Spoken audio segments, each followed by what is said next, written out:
She built an empire out of pimples. What started as a small dermatology office in Southern California turned into a global brand with billions of views. Millions trusted her with their skin, their scars, their most personal insecurities. But then came a moment no one saw coming. Cameras were rolling. Patients were waiting.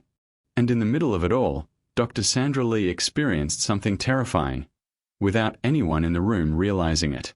So how did everything almost fall apart in plain sight? It was supposed to be a normal day. At her clinic in Upland, everything was in motion. Lights, cameras, patients from all over the country hoping she could change their lives. And she was doing what she always did. Calm. Focused. In control. But then something shifted. A sudden wave of heat. Not normal. Not expected. Her body felt off. Her thoughts felt cloudy. Still, she pushed through. Finished her work. Told herself it was nothing serious. Maybe just a hot flash. But was it really that simple? That evening, she went to her parents' house nearby. But something wasn't right. She couldn't relax. Her legs started sending sharp, shooting pains. She tried to ignore it. Tried to move on. Then came the moment that changed everything. Walking down the stairs felt wrong. Her balance was off. Her legs weren't responding the way they should. She didn't sleep that night. And by morning, the fear she had been avoiding finally caught up with her. But what she noticed next was impossible to ignore. She looked at her left hand. Slowly, it collapsed on its own. No control. No strength. Then she tried to speak. The words came out wrong. Slurred. Confused. That's when the thought hit her. Am I having a stroke? And here's what makes this even more shocking. She's a doctor. She knows the signs. Face drooping. Weakness. Trouble speaking. Loss of balance. She had almost all of them. And still, she nearly talked herself out of going to the hospital.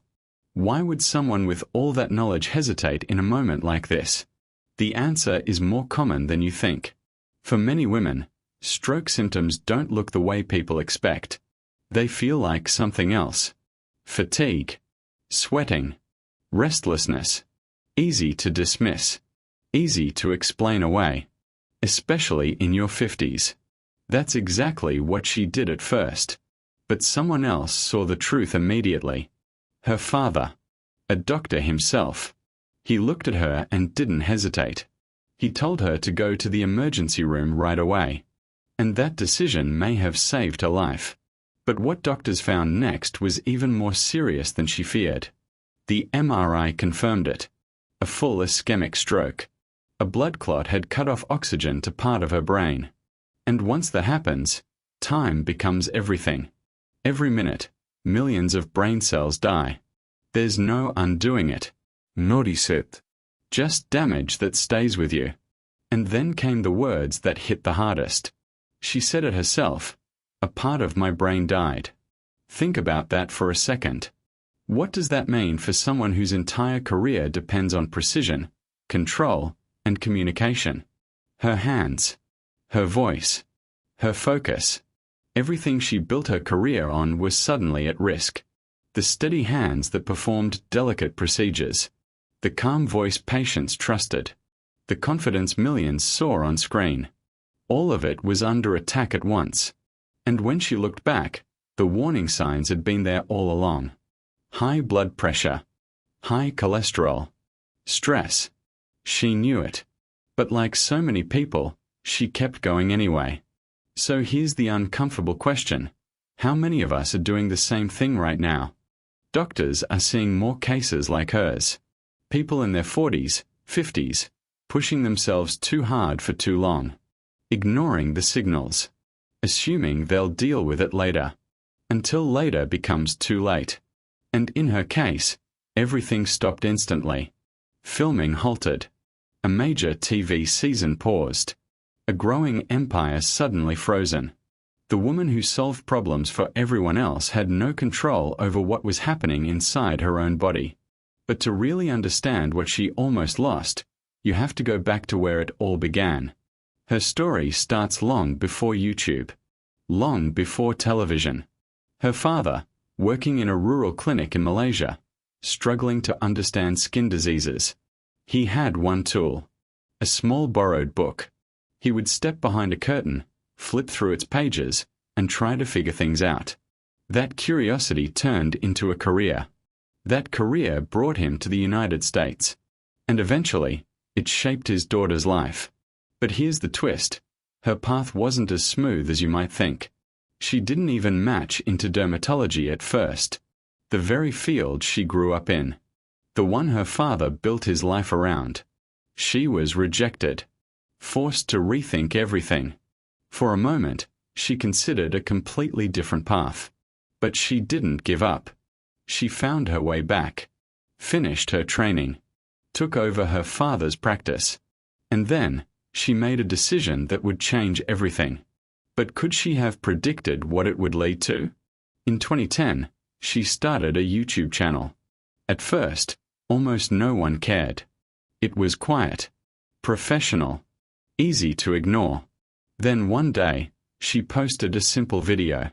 A blackhead extraction. It went viral. People couldn't look away. And suddenly, a niche idea turned into a global obsession. Millions watched. Then billions. Her nickname, Dr. Pimple Popper, became a brand. A business. A phenomenon. But success like that comes with a cost. And that cost was building quietly in the background. She kept going. More videos. More patients. More shows. A skincare line. Awards. Fame. The pace never slowed. And that was the problem. Because while everything outside was growing, something inside was breaking. And then, in one moment, her body forced everything to stop. So what happens when someone who never stops is suddenly forced to? Recovery was slow. Painful. Uncertain. For 2 months, she didn't operate. Didn't film. Basic tasks became challenges. Walking straight. Holding steady. Even speaking felt different. Her left hand, the one she depends on, wasn't the same. And that fear stayed with her. What if it never fully comes back? What if she can't do what she spent her entire life doing? When she finally returned to work, it wasn't easy. Walking back into the same room where it happened brought fear with it. The cameras. The lights. The pressure. Everything felt different. Because this time, she knew something she couldn't ignore anymore. A stroke doesn't just disappear. The damage doesn't reverse. You don't go back to who you were. So how do you move forward when you know that? She had a choice. Keep it private. Say nothing. Let the world assume everything was fine. And for a while, she did exactly that. No one outside her inner circle knew. She kept working, filming, smiling. But eventually, she made a different decision. She told the truth. And that decision might be one of the most powerful things she's ever done. But why share something so personal, so vulnerable, with the world? Because where she comes from, stories like this are often hidden. In many cultures, a stroke is seen as weakness. Something to keep quiet. Something to move past without discussion. But she chose the opposite. She spoke openly. Not for sympathy. Not for attention. But to warn others. To make sure people don't ignore the signs the way she almost did. And that raises one final question. How many lives could that honesty actually save? Today, she's back. On screen. Working again. Her hands steady enough. Her voice close to what it was.